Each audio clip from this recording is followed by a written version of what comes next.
mama saya ngomong, tolong jangan masukkan saya ke rumah sakit itu lagi. Karena di dalam pada saat saya akan sakratul maut, mereka paksa saya mengakui Tuhan Yesus. Saya katakan ini, saya nggak mau ada korban-korban lain. Biarlah kita mati, nggak apa-apa. Akhirnya semua juga mati, tapi jangan, kalau memang tidak ada pelayanan kesehatan dan harus memaksakan, jangan masukkan rumah sakit. Karena ada satu misi terselubung di dalam itu semua. Keluarga tidak boleh masuk. Tidak boleh masuk. Mereka paksa. Mama saya sampai nangis, tolong jangan masukkan saya lagi ke rumah sakit. Namanya Rumah Sakit Antonius. Alamatnya Sungai Jawi. Saya bisa pertanggungjawabkan omongan saya ini. Kalau ada yang komplain, saya bisa hubungi saya. Pernyataan ini bisa saya pertanggungjawabkan dunia akhirat.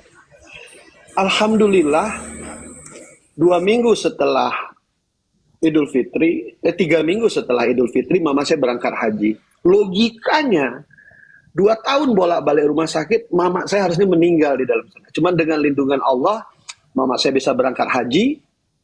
Selesai arba'in, mama saya meninggal di Madinah, dimakamkan di Baqi. Allahu Akbar, Masya Allah. Itu membekas di dalam hati saya. Suatu saat kalau Allah beri kesempatan saya untuk ilmu, Allah beri kesempatan saya untuk dakwah, saya akan mengenalkan Islam ini kepada saudara-saudara saya se-Indonesia. Saya masuk jalur hijrah lewat jemaah tablik. 2003 saya kenal tablik di Jakarta. Saya juga termasuk belum jemaah aktif, tetapi basically saya tablik. Saya tidak mengenal suku, agama, bangsa. Saya verifikasi tablik ini sampai ke Nijamuddin di India. Alhamdulillah makin kebuka di situ, saya banyak ketemu orang Eropa. Saya pernah di Eropa tahun 2000-an. Dia cerita perkembangan Islam dan metode-metode dakwah seperti inilah yang dilakukan teman-teman tabligh. Kita fair. Kita sajikan, kita open dengan mereka. Nah, dengan cara itu alhamdulillah saya mengenalkan Islam. Pertama, saya waktu 2008 saya haji. Saya bersama dengan seorang mualaf. Dia masih bujangan waktu itu. Alhamdulillah orang tua dia, bapak, mamanya bisa kita bimbing syahdat. Kami bertiga. Satu ada namanya Ustadz Badarudin. Beliau memang basically-nya Ustadz. S2-nya juga di Pakistan.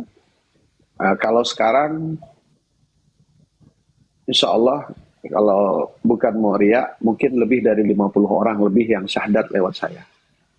Masya Allah. Saya spesialisnya Chinese, saya hanya membuka. Terakhir 2 malam yang lalu saya ketemu, masih dalam tahap negosiasi, dalam tahap pembicaraan. Inti dari pembicaraan ini, saya apalagi waktu Andreas mengucapkan syahadat kemarin, saya ingat dengan beberapa perjuangan-perjuangan yang diusir sudah berapa kali, dimaki sudah berapa kali, diancam pakai parang sudah berapa kali. Ya tapi ternyata Allah tolong kita kok. Yang kita bawa agama Allah kok. Secara materi memang kita nggak dapat, karena memang kita nggak juga cari materi. Alhamdulillah. Siapa yang dari Sulawesi Utara itu, Pak, yang mantan pendeta. Pak Yahya. Ya, Pak Yahya Waloni. Saya kepengen ketemu dia dengan dia, dan saya yakin nanti di akhirat saya akan ketemu. Amin. Mungkin abang-abang semua, adik-adik ini ada yang di bawah saya. Apa yang dikhawatirkan, apa yang menjadi kenyataan di lapangan, ada pengerongan, ada pengkristenisasi, itu bukan isu. Bukan isu. Kita di Kalbar, terasa banget betapa kerusuhan itu disatukan, skenario kan, hingga akhirnya, ya, seperti di Palu. Ya karena kita Islam merasa, wah biarin aja dia berjuang. Kita udah enak kok hidup kita. Udah keluarga udah apa gitu ya, udah berkecukupan. Malah kita rindu loh kadang-kadang, kita rasa bangga loh bahwa apa yang dikatakan itu, dan itu bisa, insya Allah bisa kita pertanggungjawabkan dunia akhir. Itu kok kayak kita gitu loh, merasa di situ gitu ya, mewakili pemikiran kita, karena mungkin mindset sama ya. Saya juga akhirnya belajar Bible dari diskusi-diskusi ini. Oh sering saya dihantam dengan Bible, ya saya nggak paham Bible. Saya juga bukan seorang ustadz, saya juga hijrah. Background saya pengusaha. Tapi ya mungkin dengan terbatasnya ilmu agama saya, terbatasnya Bible, tapi dengan ketulusan, ikhlas karena Allah Ta'ala. Kami merasakan sendiri di Kalimantan, pemurtatan itu ada. Berkedok anti asuhan. Iya, terima kasih Itu Bung dari saya Aris. mungkin. Bung Aris, salam untuk Bung Aris ya. Terima kasih testimoninya Bung Aris. Saya orang Kalimantan Barat Pontianak, dari Kesultanan Pontianak, Bung Aris. Mungkin kenal, Posisi Pak. di mana Pak? Di Pontianak Bung Aris ya. Rumah saya di pertengahan jembatan tol itu Pak, di depan kampus STI. Oh iya. Oh, berarti Jalan Sultan Hamid II ya. Bukan. Jalan Sultan Hamid II. Betul. Jalan Perintis Jalan Kemerdekaan. Sultan Pak. Hamid II. Ya, Jalan Sultan Hamid II itu. Ketemu Jalan Kemerdekaan. Ya. Betul. Saya dari Pontianak, Bung Aris. Ya. Pak Turiman, ya. Dari Kesultanan Kadriah Pontianak, ya. Dekat Pak dengan saya Pak, paling sekitar 3 km Pak kita posisinya Pak, dari Kesultanan rumah saya. Ya, baik. Itu aja dari Gimana saya, Pak. Gurunda ada tanggapan Silakan, atau Pak. saran ya untuk umat Muslim di balik kristenisasi ini gitu? Silakan Guru. Ya, Ya, Ustadz Juma silakan Anda akhi. memberikan. Ya, jadi sejauh kita melakukan penyelidikan memang terkait dengan kristenisasi, segala upaya telah mereka lakukan, ya termasuk mendekati orang-orang Islam yang notabene-nya itu mereka membenci dunia apologet. Jadi kalau misalnya ada orang yang vokal dari Islam yang membenci apologet atau para apologet atau orang yang berkecimpung dunia apologet, itu adalah salah satu dari cara-cara mereka. Nah, yang kita lihat hari ini adalah, coba kalau misalnya mendekati hari Natal, coba kita lihat, itu mereka akan mengajarkan karyawan-karyawannya baik Islam maupun Kristen untuk menggunakan aksesoris yang menandakan bahwa itu simbol-simbol agama mereka. Nah, itu artinya kristenisasi sudah berhasil. Kemudian yang kedua, cara-cara yang paling aktif hari ini menurut pantauan kita di lapangan, itu adanya orang-orang yang melakukan praktik langsung. Seperti Nani Wijaya ya. Itu adalah orang yang aktif melakukan kristenisasi. Si Nani Wijaya itu. Dia tidak segan-segan kemudian mempertontonkan aksinya, mencari anak-anak muda, ya, baik itu yang masih SMP, SMA, maupun yang sudah kuliah, termasuk Rusuli Lubis, dan banyak lagi orang-orang yang aktif kemudian mendekati mahasiswa, mengajak mereka belajar Bible, mengatasnamakan Alkitab, mengajak mereka untuk menuju kepada jalan yang lurus yang adalah Yesus. Itu fakta di lapangan. Mereka sudah praktekkan itu dari dulu. Tapi dulu sembunyi-sembunyi, sekarang terang-terangan. Nah, untuk itulah kemudian apa yang diterangkan oleh saudara kita itu betul. Mereka di dalam materi perkuliahan itu bisa sampai 12 SKS mereka belajar tentang Nabi Muhammad. Tapi yang mereka cari bukan kebaikan. yang mereka cari itu adalah keburukan Rasulullah. Nah, karena mereka tidak menemukan keburukan itu, maka mereka menggunakan hadits-hadits palsu atau hadits-hadits lemah untuk menyerang Rasulullah, untuk melemahkan iman umat Islam. Maka oleh karena itulah kemudian saya menghimbau kepada saudara-saudara Muslim yang memiliki ilmu tentang Islam, ilmu tentang Al-Quran, ilmu tentang hadits. Anak-anak kita yang dari pondok, ayo belajarlah tentang kristologi untuk menghalau pergerakan kristenisasi.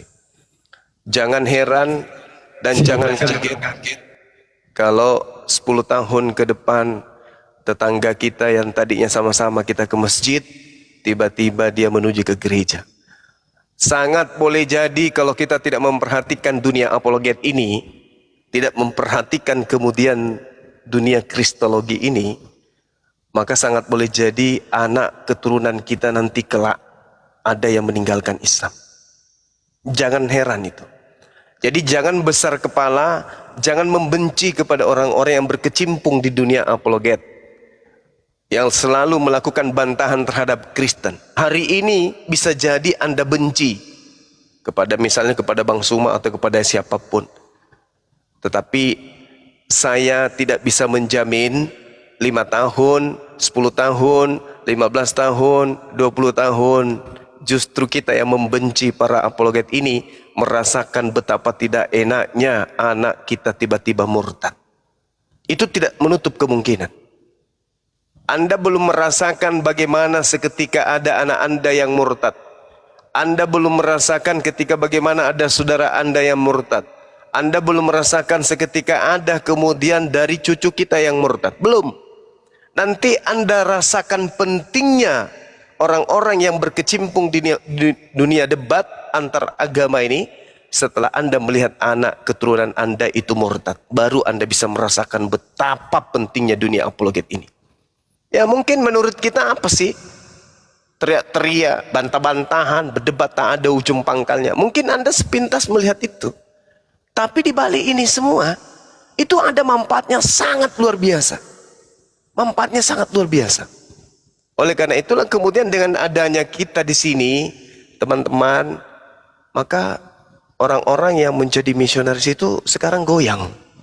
Apa yang harus kita lakukan? Apa yang harus kita perbuat sekarang? Jadi mereka melakukan apa? Segala sesuatu yang kemungkinannya bisa mereka kendarai, maka mereka lakukan itu. Termasuk menumpangi orang-orang yang membenci apologet, meskipun dia Islam. Oh, ditunggangi. Coba aja, mau bukti?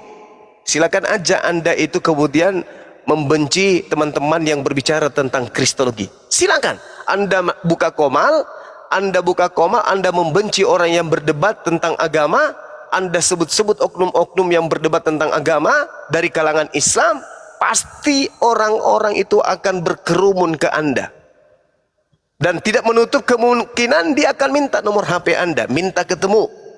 Habis itu minta ngopi, habis itu ngobrol-ngobrol. Apa yang Anda butuhkan silakan minta ke saya, silakan Anda cerita, nggak usah sungkan Bang, pasti.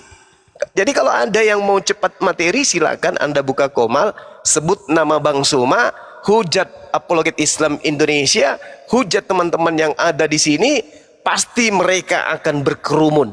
Orang-orang ini akan datang kepada Anda. Coba aja. Itu bukti bahwa ternyata yang di depan kita senyum-senyum, yang kita lihat ini adem-adem saja, ternyata mereka bergerak di bawah tanah. Ternyata mereka punya misi. Ternyata mereka punya gerakan yang selama ini justru kita asik tidur, tapi mereka justru memanfaatkan tidurnya kita sebagai waktu untuk memanen yang mereka sebut domba-domba sesat. Kenapa saya tahu? Saya mengepalai beberapa yayasan mu'alaf. Saya terjun ke lapangan, saya berdialog langsung dengan orang tua yang murtad dan yang mu'alaf. Saya paham betul, pernah misionaris tinggal di rumah saya berbulan-bulan. Saya tidak tahu kalau itu misionaris. Saya paham, saya ngerti dunia mereka seperti apa. Nah, jadi apa yang disampaikan tadi oleh saudara kita Aris, betul.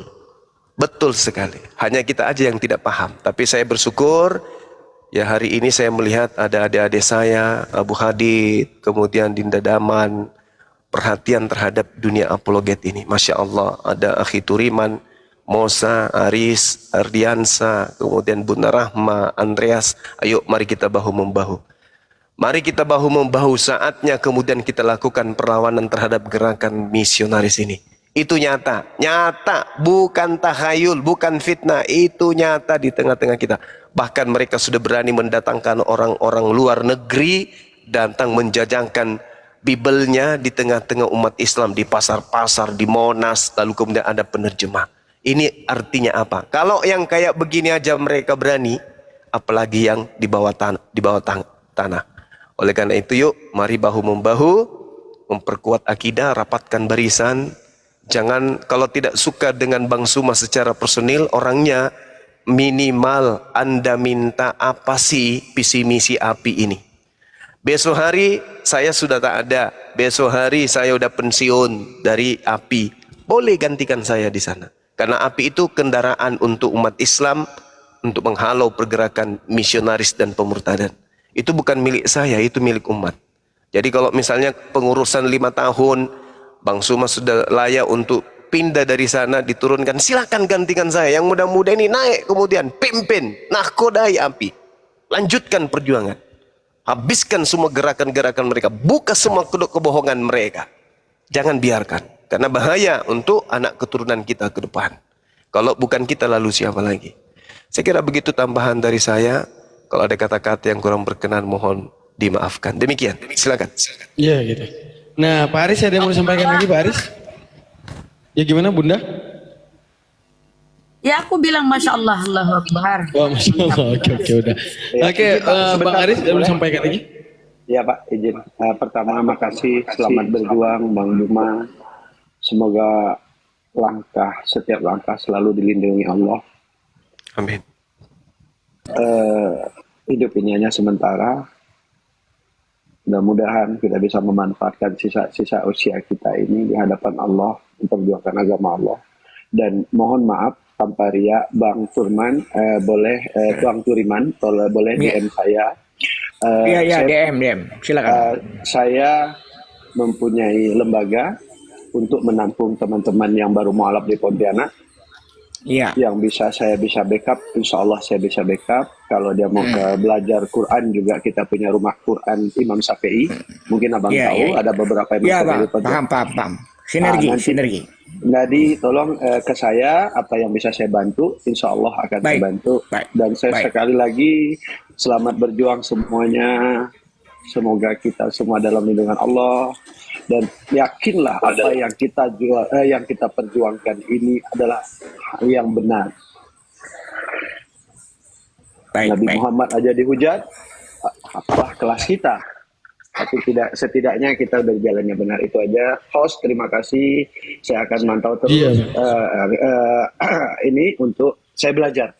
Ternyata di usia saya yang udah hampir 56, saya baru belajar Bible sekarang dari diskusi-diskusi ini. Terima kasih. Assalamualaikum warahmatullahi wabarakatuh.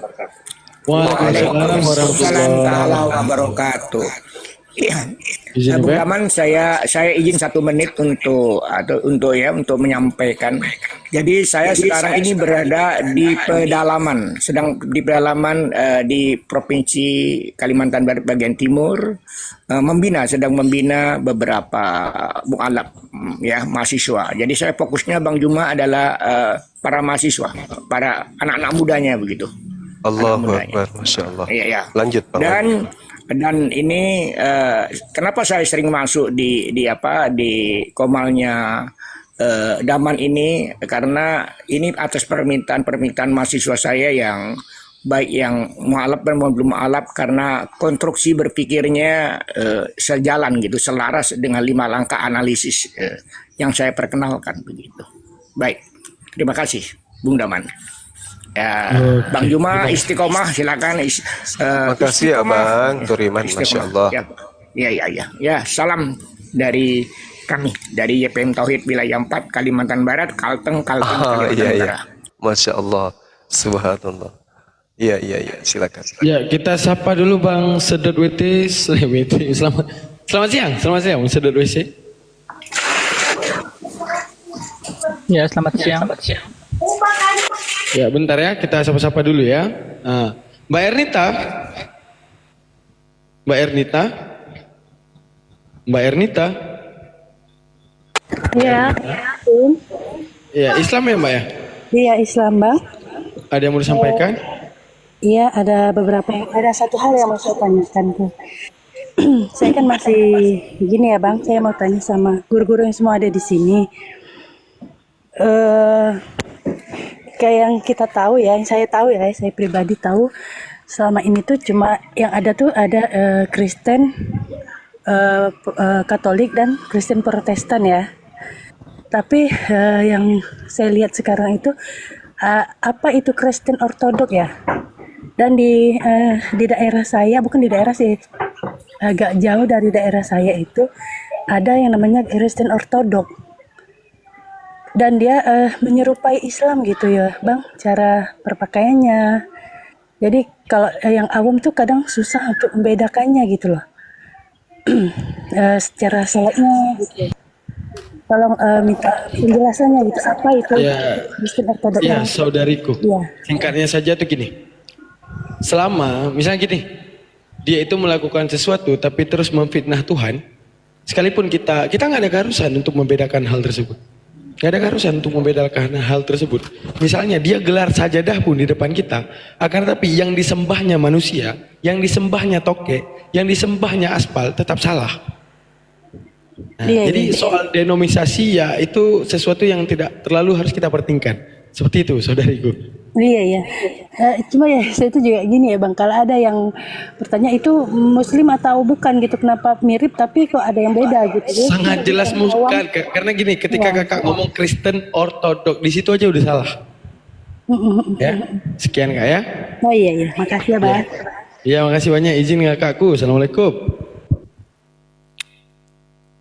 Oke, ada Bang. Saya izin azhar dulu ya, bentar ya. Silakan dilanjut. Oh ya. Asar ya udah di sana ya, Gurunda ya? Duhur. Zuhur. Hampir salah niat Gurunda ya. Oke. Ya, mana saudara WC tadi? Masya Allah. Nah, sembari ini ya. Sembari selesainya Bang Zuma, sembari kita lihat tamu-tamu. Sapa-sapa dulu nih. Ini gimana ya cara kita bilang sama saudaraku yang Islam? Gimana ya? Gini cara kita bilang ya. Nanti kalau pembahasan internal Islam, mau ngomongin tentang internal, kita ngomong di room saya gitu. Nah, gitu ya. Kalau di sini kita lebih fokus ke saudari kita, saudari dan saudara kita yang Kristen. Oke. Bang Cleopatra, selamat siang. Assalamualaikum Bang. Waalaikumsalam. Ada yang mau disampaikan? Ya Bang, perkenalkan. Suaranya host itu pakai mic ya, jadi kayak ini. Kayak noise kalau pakai mic Ustadz. Iya. Baiklah, Yang ada suara anak-anak di ini dulu, di mute dulu.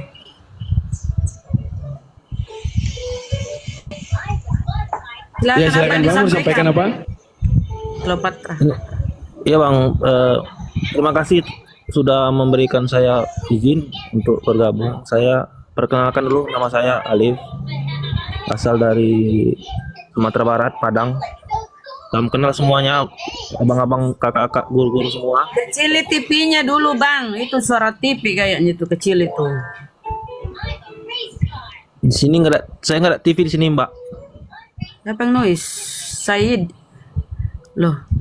Noise. Lanjut. Ya di sini saya kemarin melihat ada beberapa akun di TikTok, salah satunya memposting menghina Nabi Rasulullah, abang-abang semua. Saya ada bukti postingan dia, akun dia @nabi palsu 6. Abang baru pertama di dunia TikTok ya Bang ya? Iya Bang, baru bergabung Bang. Jadi saya mau ingin mendalami dulu Bang. Maksudnya itu tentang di Bible mereka kan. Saya ingin bertanya sedikit. Bagi mereka itu kaum Nasrani itu sepertinya sangat meninggikan kaum Yahudi Bang. Karena dibilangnya mereka mengatakan kaum Yahudi itu bangsa pilihan Tuhan. Maksudnya bangsa pilihan Tuhan itu dari segi mana mereka meninggikannya atau dia mengagungkannya seperti itu, Bang. Sedangkan bangsa Yahudi itu atau Bani Israel itu kan sudah banyak nabi diutus kepada mereka, sedangkan mereka tetap sombong, Bang, gitu. Sekian dari saya, Bang. Terima kasih. Ya, soal meninggikan atau tidak itu kan oknum daripada manusia, Bang. Nah, jadi ibaratnya itu gini. Itu hanya seperti abang yang menilai seakan mereka meninggikan Yahudi, padahal justru Yahudi yang menghinakan mereka. Mereka menyembah Tuhan yang dihinakan oleh Yahudi. Menunjukkan bahwa apa yang didalilkan oleh Al-Quran benar. Satu sisi ya.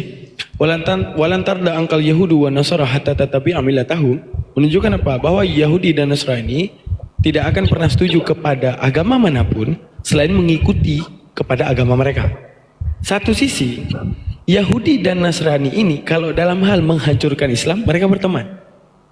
Itu yang menunjukkan apa? Dalil Islam bahwa kalau di dalam hal memerangi Islam, mereka jadi teman.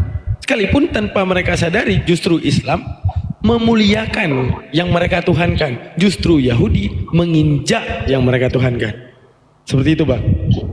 Oh iya. Oke, izin ya, Bang ya. Izin, Bang. Oke, Terima kasih, Bang. makasih. Informasinya.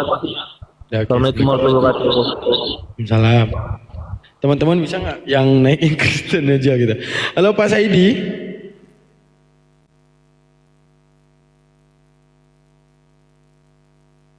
Halo Pak Saidi. Tuh. Halo. Halo. Islam Kristen, Pak? Islam. Assalamualaikum warahmatullahi wabarakatuh. Waalaikumsalam warahmatullahi wabarakatuh. Ada yang mau disampaikan, Ini Pak? saya mau ini menerangkan ini Paus mau datang ke Istiqlal. Nih Bang, kemarin Bang ya tanggal 23, 22 September. Ini mau ketemu, mau meluruskan antara Kristen dengan Islam. Ini udah terdengar, Bang. Apalagi Bang Juma itu udah menyiar kemana-mana itu. Ini udah menyampai ke Paus ini, Bang. Paus. Udah menyampai tadi, kita pengen ketemu reunian di sana, di Jakarta, di Istiqlal. Kita ketemuan, biar kita langsung bertemu tatap muka gitu, Bang. Dengan adanya Paus ini, Bang, di Istiqlal ini, tolong Bang, kita juga usahakan ke Istiqlal. Memang kita dekat, Bang, 3 jam ke Istiqlal itu.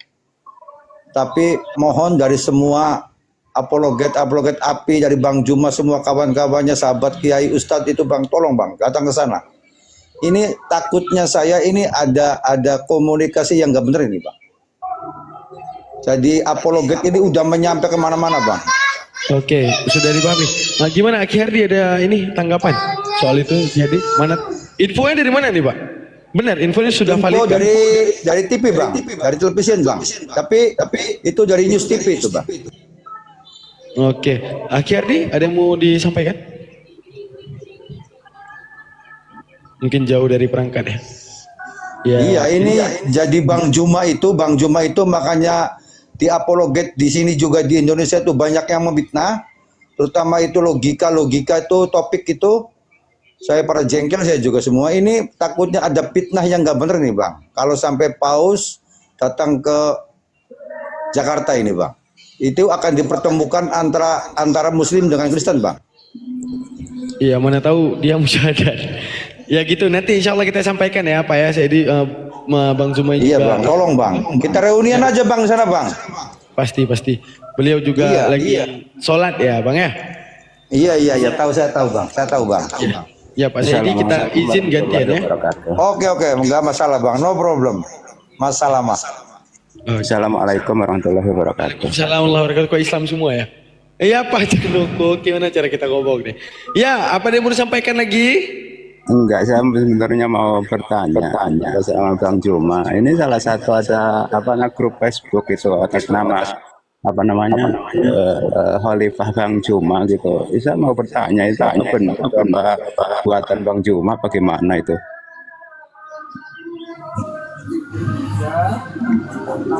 Nah, berhubung Bang Jumanya lagi sholat, mana tahu gini.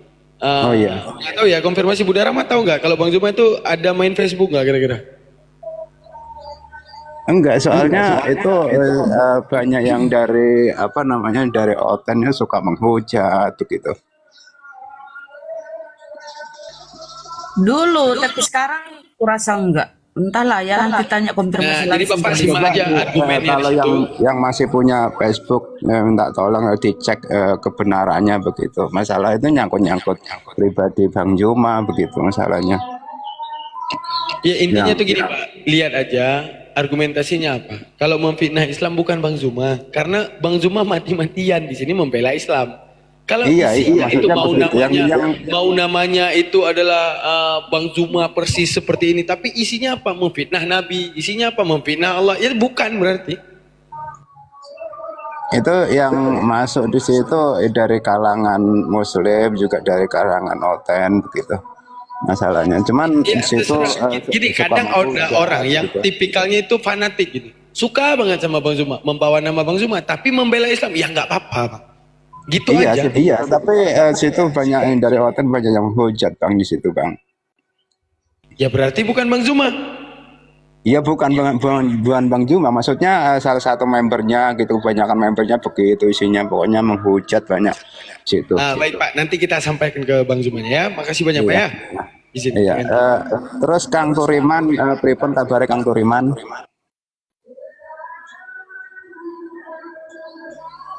Ya beliau mungkin jauh. Alhamdulillah. Gimana Pak Jongko?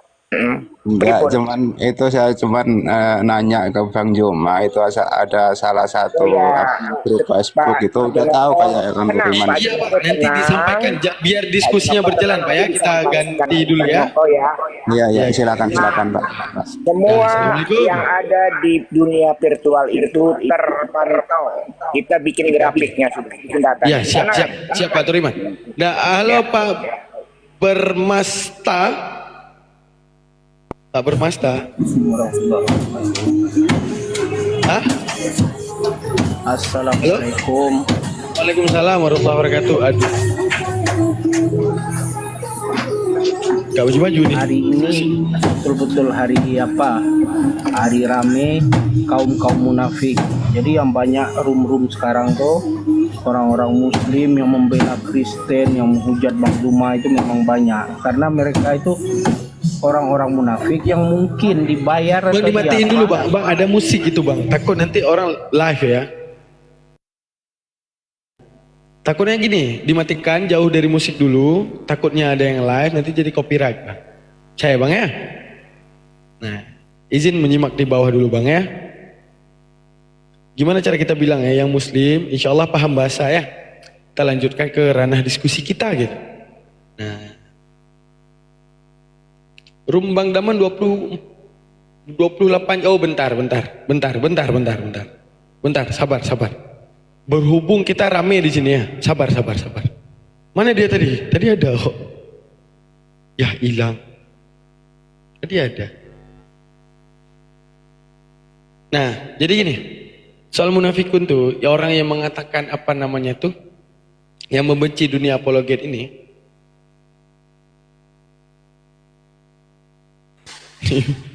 Ini baru ada deh. Oke, bentar ya Bang, saudara saya sampaikan ini. Orang yang membenci dunia apologet itu, yang enggak kita bisa sadari itu gini. Innama amalu binniyah. Segala sesuatu karena niat. Apologet ini dalam hal niat membela hak ketuhanan. Sekarang gini. Mereka membawa dalil tahu nggak apa? Bahwa adakah para rasul mengajarkan kita berpolitika? Sangat diajarkan. Karena artinya contoh gini, ketika ibu kita dihina, kita membela. Bagaimana tentang Tuhan yang dihina? Di mana Tuhan disembah bukan dalam keesaannya, bukan dalam kekuatannya, bukan dalam kehebatannya. Nabi saja datang kepada orang yang menyembah berhala dan mengatakan Allahum yarjulunan yamsyun. Adakah dengan kakinya dia berjalan kepadamu? Artinya apa? Nabi saja datang kepada manusia mewujudkan penyadaran terhadap manusia agar manusia kembali ke arah menyembah sesuatu yang layak untuk disembah.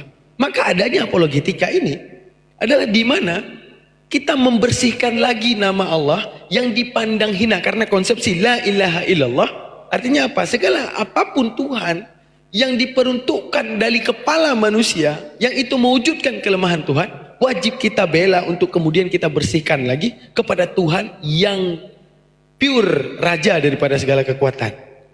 Nah, ketika ada orang yang membenci dunia apologetika ini, ya satu, Isinya kalau bukan tentang isi perut, ya tentang isi dompet, nyari sensasi. Akan tetapi, sekalipun kita beda misalnya gini, saya tidak di organisasi, saya ada di organisasi. Kalau itu langkah yang baik, ya tetap didukung. Seperti itu. Ya. Nah. Oke, kita sapa dulu Bang Sedot WC. Ya, selamat siang, pagi. Assalamualaikum. Ya, selamat siang Mas Sedot WC. Ada yang mau ditanyakan atau saya yang bertanya? Saya yang bertanya. Oh, saya bertanya, silakan. Mau bertanya apa? Ya, apakah Islam menyetujui bahwa Isa dan Yesus sama? Isa dan Yesus sama, disetujui dalam Islam, sama Bang. Sembari Bang Zuma ya. Oke, lantas kenapa kalian memfitnah Yesus tidak mati di kitab kalian? Sekarang gini, abang dulu kita tanya, Isa dan Yesus sama nggak kira-kira? Ya, maksudnya Yesus yang di Alkitab benar, Yesus yang di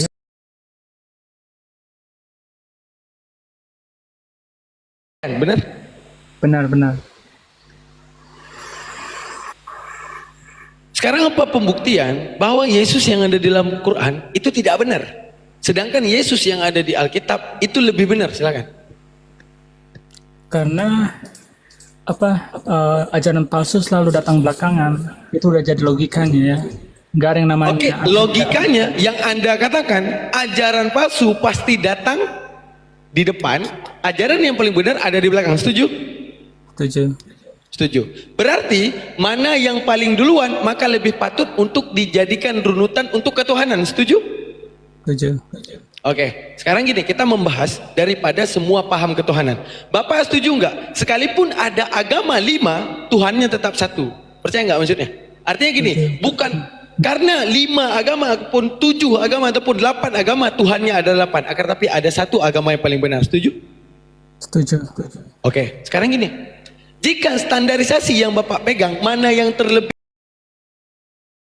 dahulu adalah agama yang benar, sekarang Hindu dan Kristen mana yang lebih awal sejarahnya, mana yang lebih awal ada, maka Hindu menjadi agama yang paling benar. Pertanyaan saya, kenapa Kristen yang Mbak pilih? Emangnya di Hindu ada Yesus? Emang betul-betul tertutup. Saya bilang Berat dalam bang, pemahaman berat bang ini orang bang. Iya, pemahaman kita manusia, jika standarisasi yang Anda pegang adalah siapa paling duluan, sejarah kehinduan lebih duluan ada daripada sejarah kekristenan, menunjukkan saat Anda ingin menuhankan sesuatu di arah yang paling awal, maka Hindu lebih layak untuk dituhankan. Kenapa Anda tidak Hindu? Kenapa Anda Kristen? Kita nggak membicarakan agama lain, kita dalam konteks Yudaisme, Dalam konteks Yudaisme, kita bicarakan tentang Yesus, orang. Bang, fokus bang, yang diomongin sama Bang Daman bang, fokus sama yang diomongin Bang Daman dulu. Jangan ngomong dulu, coba dengerin baik-baik dulu bang. Bang, ya. Ini 3 Abrahamite yang abang paham itu. Kita akan membahas Yahudi, membahas Nasrani, membahas Kristen, membahas ini. Ini 3 agama. Sekarang gini saya tanya, Hindu dan Buddha bukan agama kah? Agama, tapi itu kan iya. Sekarang gini, kita bawa ke ranah sejarah nih. Kita manusia nih. Abang memilih Kristen dan mengatakan Islam adalah yang salah. Karena apa? Kristen lebih awal. Setuju? Beda bang. Setuju? Beda, logika Anda nggak nyambung sekali. Oke. Bang, Anda mengatakan bahwa Islam salah karena Kristen lebih awal. Setuju? Iya, dalam konteks Yudaisme. Kita bicara membandingkan Yesus di Quran dan Yesus di agama itu bukan klub bola masalahnya. Contoh gini, ketika kita misalnya gini, itu pernyataan abang akan mengatakan tahu nggak apa? Ya ini Abrahamite, kalau ini Hindu dan Buddha menunjukkan apa? Kalau di antara Abrahamite ini ada Tuhannya yang paling benar, cuma mereka sedang berdebat saja. Hindu juga ada Tuhannya. Buddha juga ada Tuhan. Menunjukkan apa? Ada 3 Tuhan di muka bumi ini. Ya, Tuhan versi Abrahamaik, Tuhan versi Hindu, Tuhan versi Buddha. Paham? Yang mau kita bahas sebenarnya di sini adalah sebanyak apapun orang berpaham tentang agama, yang Tuhan tetap satu, paham? Misalnya Hindu, Buddha, Kristen, Tionghoa, Konghucu dan segalanya, itu interpretasi manusia menunjukkan bahwa Tuhan itu ada banyak pemahaman. Akan tetapi Tuhan yang paling benar tetap satu, setuju? Iya. Nah, sekarang gini, yang Hindu sembah menurut mereka Tuhan pasti Tuhan, yang disembah oleh Buddha menurut mereka Tuhan pasti Tuhan, yang Kristen sembah menurut mereka pasti Tuhan, pasti Tuhan, yang disembah Yahudi apakah itu Tuhan? Pasti Tuhan, yang disembah Islam apakah itu Tuhan? Pasti Tuhan. Pertanyaan saya, standarisasi menemukan Tuhan apa? Sejarah. Anda bilang oke, fine, sejarah Kristen lebih awal daripada Islam, maka Kristenlah yang benar. Sekarang sejarah Hindu lebih awal daripada Kristen, kenapa masih Kristen yang benar? Silakan. Ini kayak apa? Sekarang saya tanya, apa Manchester United dengan LA Lakers, yang mana yang paling hebat kalau bertanding? Yaudah, yaudah MU deh, MU. Nggak masuk akal, makanya Anda Bang, itu Bang Andreas mu'alaf ya Bang ya. Lihat nih, ini modelnya Bang. Ini Bang yang disebut dalam Al-Quran, khatamallahu ala qulubihim wa ala sam'ihim wa ala absarihim. Artinya apa? Ketika Allah tutupkan hatinya, tutupkan pikirannya, ini yang terjadi nih. Kok jadi kita Iya, saya kita jadi makin yakin Bang kalau iblis itu bisa membodohkan orang-orang pintar sekaligus. Coba saya tanya lagi ya, saya ulang narasi saya ya. Boleh? Cek cek kodamnya dulu tuh apa? Oh iya, udah. Saya ini dulu ya, saya Gurunda cuma nanti kalau udah monitor ini ya Gurunda ya, kabarin ya Gurunda ya. Saya ulang dulu narasi saya ya. Silakan. Ya. Kitab apakah yang pertama kali di dunia yang menyebutkan nama Yesus atau Isa, anak seorang perawan Maria? Kitab apakah itu? Injil? Injil ya. Oke. Injil dari Alkitab kayak gitu ya, orang Kristen ya. Oke. Nah, 600 tahun setelah itu datanglah Al-Quran dengan membawakan juga Yesus Isa anak Maryam. Oke. Betul. Nah, sekarang Yesus yang mana yang benar, yang terawal atau yang datang 600 tahun kemudian? Yesus yang paling bisa dilogikakan tentang Yesus tersebut. Ya. Logika apanya? Kok jadi logika? Yaudah, sekarang gini. Ketika disebutkan oleh interpretasi Islam bahwa Yesus itu seorang utusan, adakah satu ayat yang menolak bahwa Yesus itu bukan utusan dalam kitab Anda? Silakan. Enggak. Ya udah. Adakah sebuah kesalahan di dalam Al-Quran? Ketika disebutkan di dalam Al-Quran Yesus bukan Tuhan, adakah satu ayat di dalam kitab Anda yang mengatakan bahwa dia adalah Tuhan? Enggak, itu bukan pertanyaan. Pertanyaannya adalah apakah Yesus, kenapa kalian memfirman Yesus tidak mati? Padahal di kitab original bilang Yesus mati. Bentar, kita sapa Bang Saca nih agak ribut nih. Halo Bang Saca Wacana, silakan. Bang Saca Wacana, selamat pagi.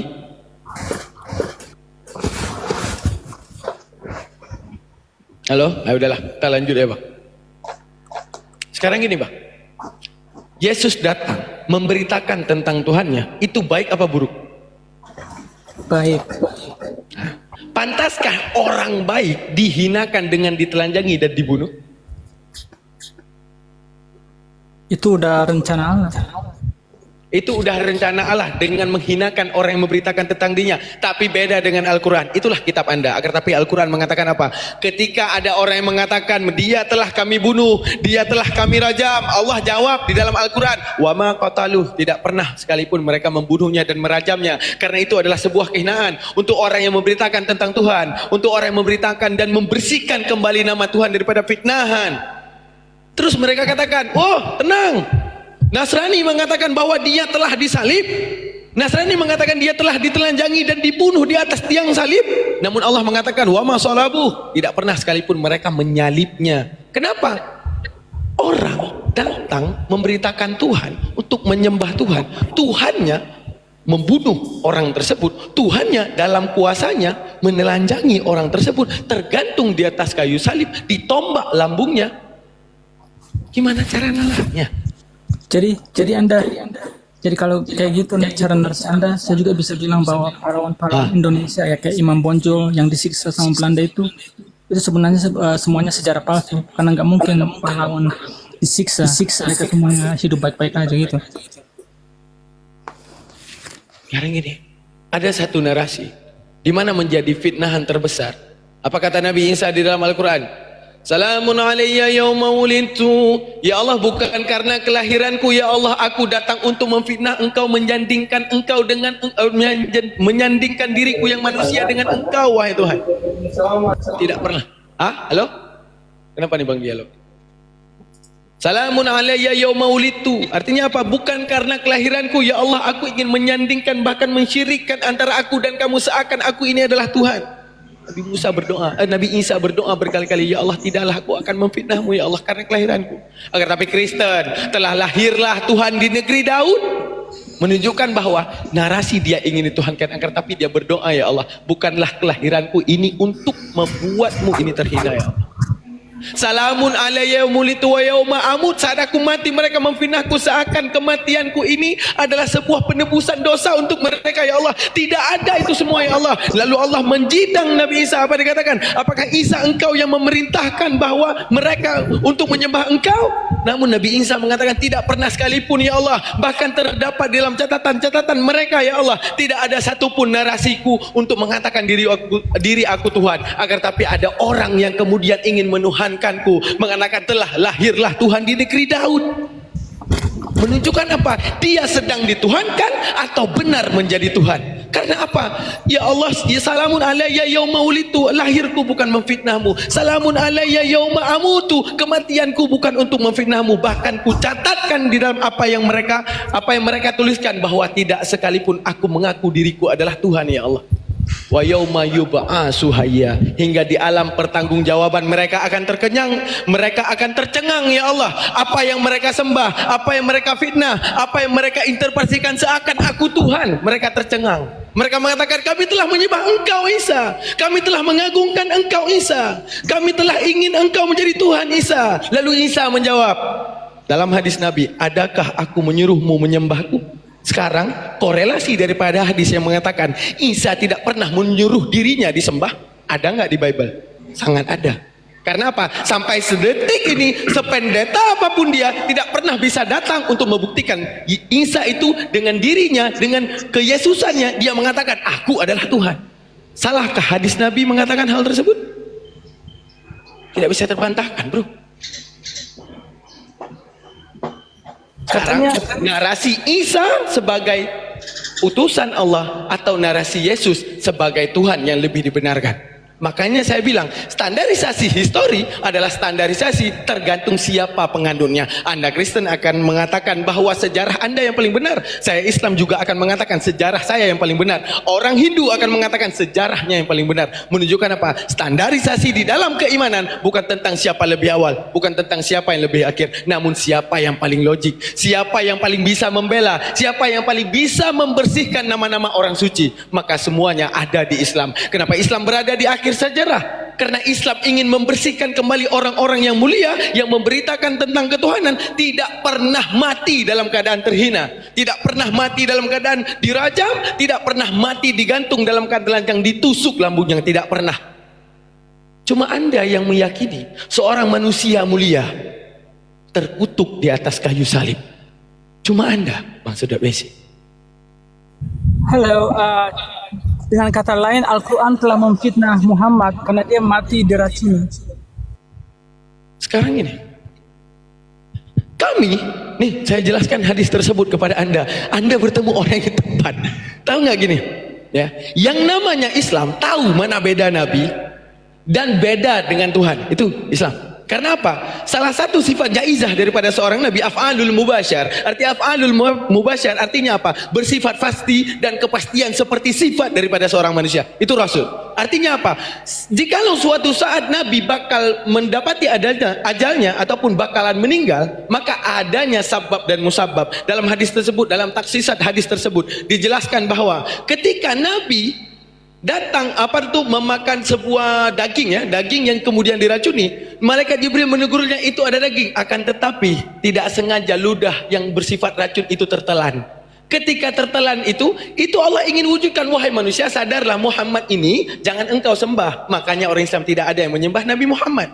Akan tetapi karena sudah selesai tugasnya memberitakan tentang keislaman, maka Allah Allah ciptakan sebab. Allah ciptakan musabab untuk tahu nggak sebab? Sebab daripada kematian Nabi Muhammad. Menunjukkan apa? Bukan mati diracun, akan tapi sudah sampai ajalnya dengan sebab yang namanya penyakit yang ada pada Nabi.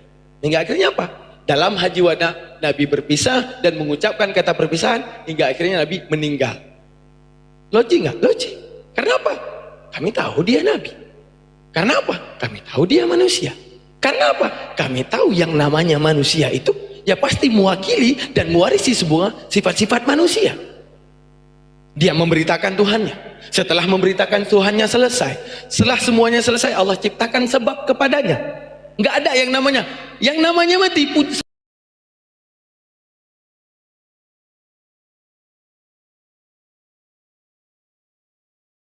Reset di sumur menunjukkan apa? Itulah manusia. Yang namanya Nabi Muhammad. Permaksudan daripada hadis tersebut, di mana yang namanya seorang nabi itu ada perwujudan di balik sebab daripada kematiannya, karena dia itu af'alul mubasyar, bersifat seperti sifat manusia, bukan seperti kalian. Seorang manusia tetap Tuhan, cuma kalian. Paham? Monitor Gurunda sudah berada di tempat? Sepertinya belum. Ya, Aki Ardi, Ustaz Abu udah masuk. Halo, Bang Dialog Santun. Assalamualaikum. Waalaikumsalam, ada yang mau disampaikan?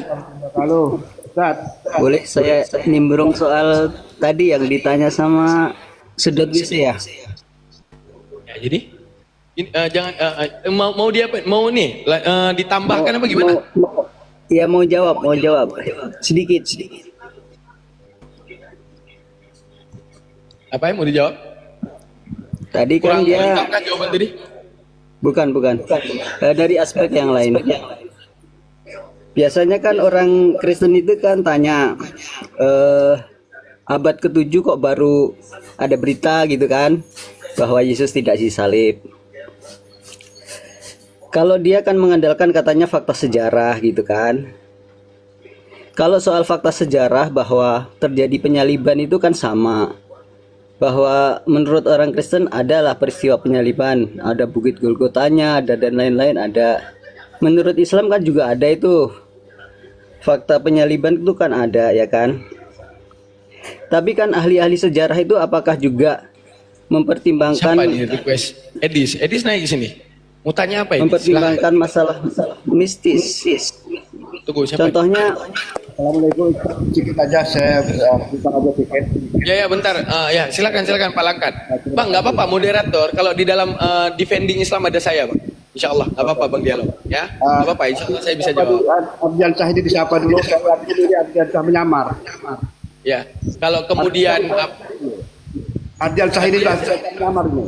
Iya, ini mana ada menyamar. Ini udah ngomong tadi. Bang Ardian Syah, ngomong dikit Bang Ardian Syah. Halo Bang Ardian Syah. Halo Bang Ardian Syah. Enggak monitor. Ini nih Bang Ardian Syah sih. Ada yang mau disampaikan Bang Langkat? Bang Langkat, ada yang mau disampaikan? Nah, apa itu? Ya saya dari enggak Ardian Syah diam saja. Diam saja. Ya enggak apa-apa, Edis itu penghujat ya, enggak apa-apa. Kita mau lihat hujatan dia sampai mana gitu. Ini sudah Ardian Syah ini sudah pernah di room lain nama Ardian Syah. Juga Bang Juma sudah pernah di room lain nama Bang Juma dengan foto. Orang ini menyamar-nyamar. Iya. Udah diketahui itu. Itu dari dulu udah ada Pak Langkat. Dari dulu udah ada itu. Ya. Oke. Tapi ini ya. Itu aja ya, kita gantian ya Pak ya. Biar kita lanjut diskusi ini. Oke. Boleh. Tapi kalau ada si Edis ini saya bisa berdebat sama dia. Ya boleh. Silakan. Izin ya Pak ya. Turunkan. Oke Mas Edis. Selamat pagi Mas. Selamat pagi, selamat siang Mas Edis. Selamat siang, Daman. Terima kasih permintaan naik saya sudah dikabulkan. Saya hanya meminta supaya teman-teman Muslim tolong jangan takutlah dengan Edis TV, karena di mana-mana channel-channel Muslim itu selalu menurunkan Edis TV. Jadi permintaan saya, tolong Zuma dan juga murid-muridnya tidak perlu takut mendengar nama Edis TV. Gitu. Itu doang. Saya tertarik menanggapi tadi statementmu. Suaranya menggema loh. Saya mendengar menggema.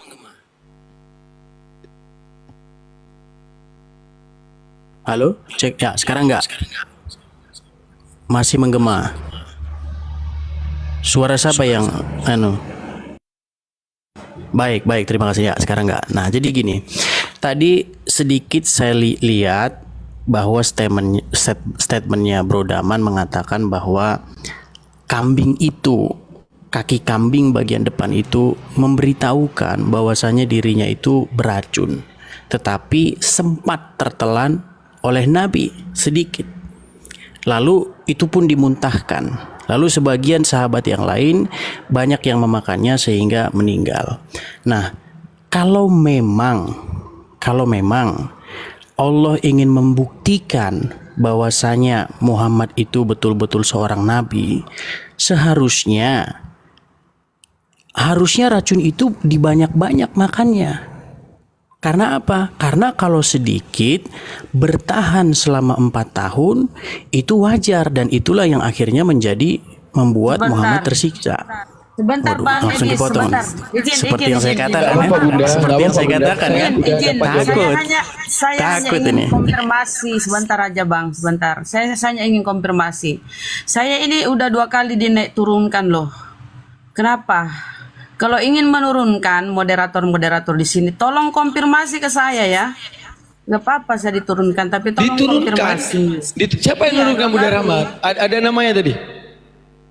Ya cuma aku diputuskan gitu, tapi nggak apa-apa, cuma tolong sampaikan. Nggak mana tahu report ke Planting, Bunda Rahma, ke Planting nggak? Nggak, diputuskan di situ tertulis. Oh ya, itu bukan Daman ya, Bunda ya? Itu bukan Daman ya Bunda ya? Mohon maaf, nggak jadi Daman. Aku ingin tahu siapa sih. Nggak apa-apa saudara ya kalau ingin menurunkan, tapi konfirmasi dulu.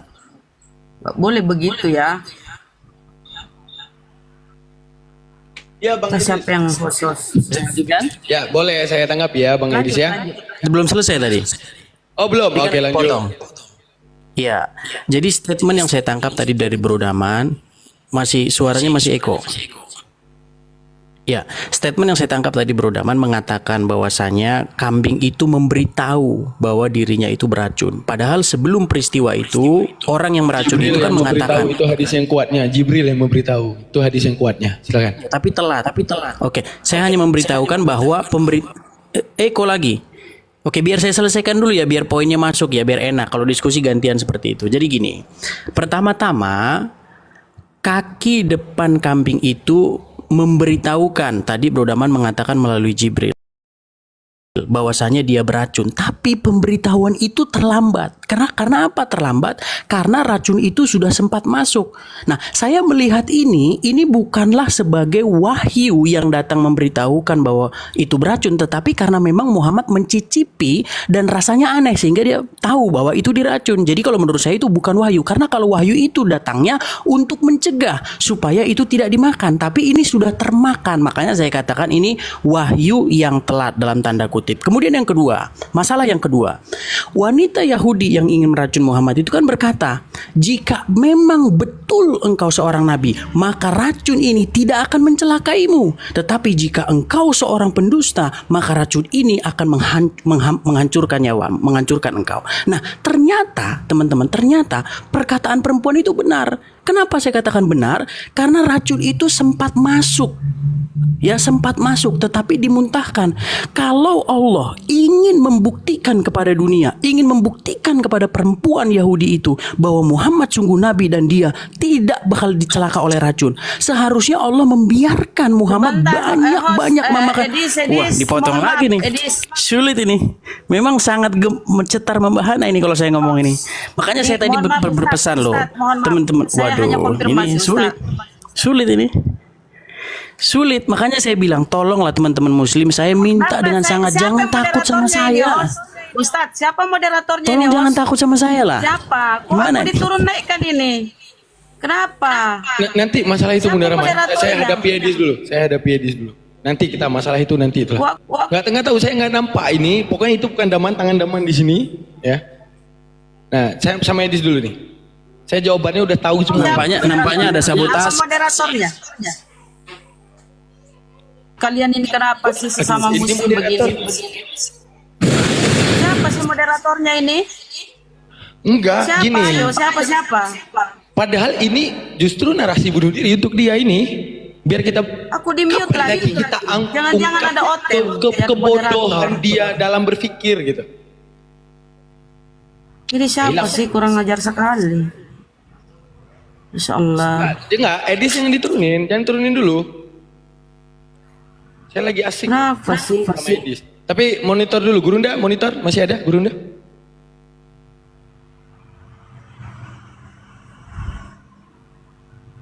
Gak boleh begitu loh. Kalau kamu ini moderator ya, bukan hostnya ya. Moderator yang tidak suka aku di sini ngomong. Ayo, kenapa aku dinaik turunkan? Bukan diem. Ya itu nanti Bunda ya. Oke, kita jawab ini untuk keilmuan orang muslim. Jadi itu gini. Setelah al-yauma akmaltu lakum dipatenkan oleh Allah Ta'ala sebagai penyempurnaan Islam, di situ sudah tidak perlu lagi kepada pembuktian bahwa dia seorang nabi. Itu yang harus dipahami konteksinya. Karena pembuktian itu di awal, bukan di akhir. Jadi saat itu terjadi prosesi keracunan itu, tahu nggak apa? Prosesi di mana yang namanya kematian wajib adanya yang namanya musabbab daripada kematian.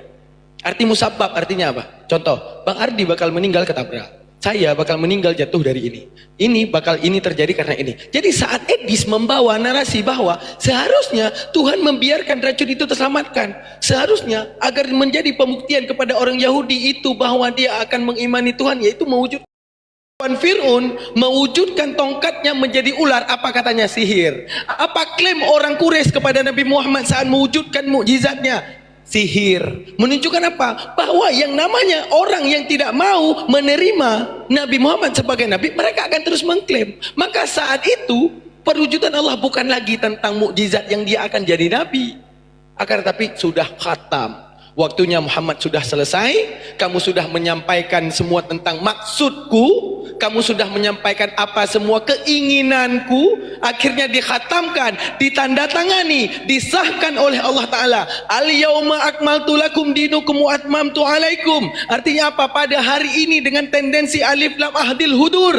Artinya apa? Bersifat selamanya. Kupatenkan kepadamu sebuah agama yang tak pernah bisa diubah, sebuah agama yang tidak pernah bisa dimanipulasi. Akhirnya selesai kenubuatan Nabi Muhammad dengan adanya sebab, yaitu Nabi Muhammad sakit